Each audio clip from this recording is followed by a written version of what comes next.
Welcome back. It's time for us to get into the conversation about journalism and the role that artificial intelligence plays. And joining us to have this conversation is Hilary Umoziri, Communications Manager, CJID. Good morning. Thank you very much for joining us. Good morning. Thank you for having me. All right. Artificial intelligence has become a very important part of conversations, not just in journalism. In different parts of the world, we're seeing how the evolution of artificial intelligence is changing the way business is being done. So I'd like you to talk to us about how it will impact, how journalism is being carried out now and in the nearest future.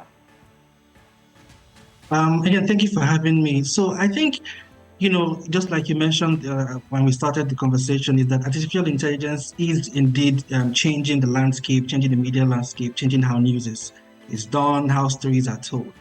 And it's interesting because when we talk about artificial intelligence, a lot of people don't even, first of all, understand what it is, basically. And a lot of people also think about it in a negative, in the negative light. Artificial intelligence is going to take our jobs. It's going to, disrupt a lot of things.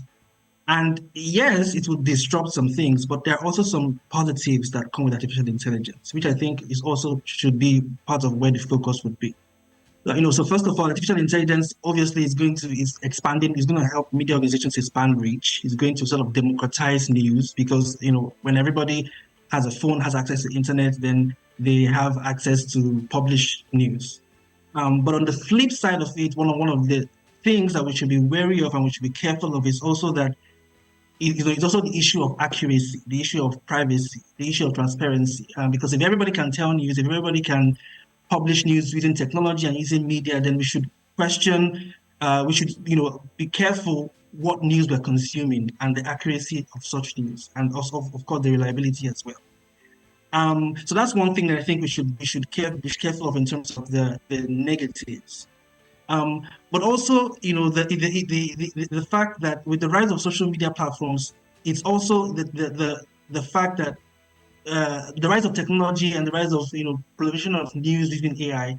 It's also the issue where we should worry about how reliable the news is. There's this conversation all around, and even in CJID we talk a lot about fake news. We talk about deep fakes, using AI tools and AI sources to manipulate and to drive misinformation, disinformation, and false news. And so that's also one part of the conversation that we should focus on as media organizations, as media people, is how are we able to then use technology and AI for the benefit to curb fake news and not just to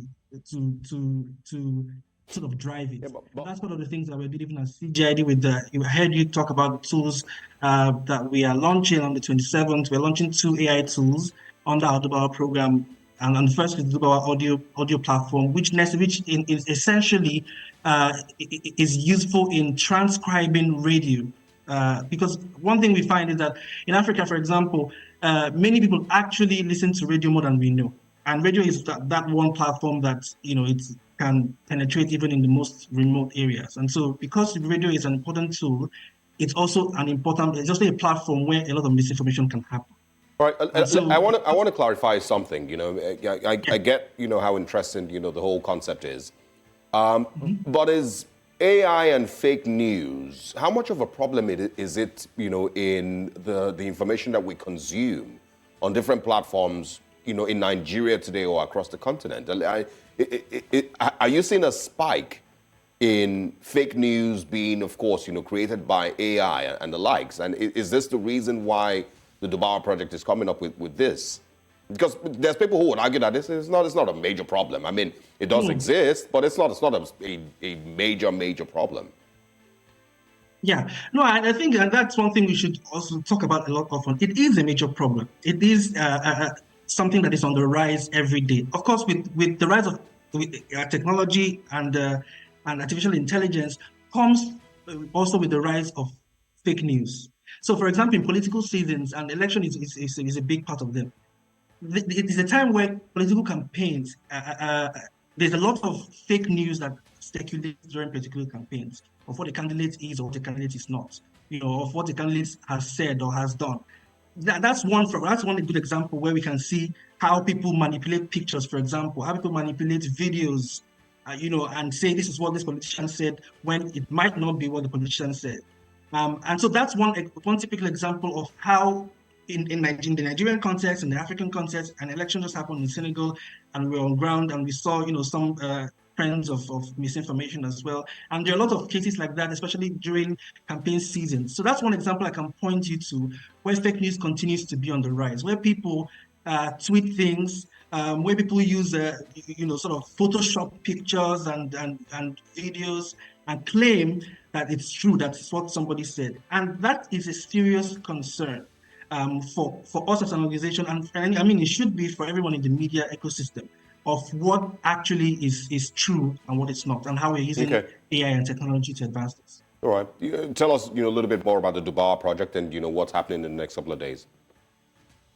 Okay, so the DUBAWA project is a fact-checking and media literacy program of the Center for Journalism, Innovation and Development. And what we really do with the project is to promote media literacy to curb and tackle fake news across West Africa. We have a launch of 2 AI tools at our Journalism Digital Tech and AI conference happening on Monday, the 27th.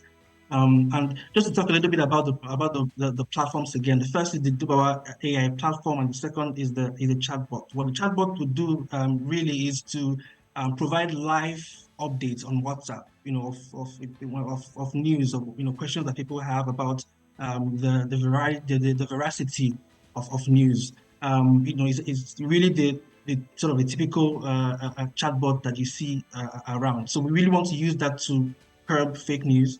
Another thing, like I was talking about, is the DUBAWA AI platform, where what it essentially do is to transcribe radio recording into text, and then to spot out what's fake and what's true from that transcription, and provide the accurate information. All right. We look forward to seeing the impact that this will have, and we certainly wish you all the best with the event in the coming days. Thank you, and thank you for having me.